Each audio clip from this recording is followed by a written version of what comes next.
ესა გავიგე ტრამპი აპირებს საკონსულოებში უცხო ქვეყნის მოქალაქეები ვინც ყავს დასაქმებული მაგათ მასობრივად გაშვებასო და ის ტიპი რაშვება ცალფეხზე უნდა ვიდგეთო რომ ამბობდა და მე ამერიკის საელჩოში დაასაქმეს როგორ არის მომიკითხეთ რა აუ ადრეგელი აუ ჩილი ეგა რა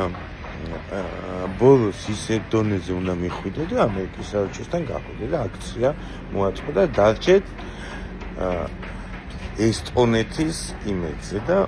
იყოთ ეგრე რა გაწადით წამოდით ვაფშე გადადით იქით რა იყოფით ამდენი აი 100-200 კაცი ხო ხარ და იყოფით ევროპას რა ვა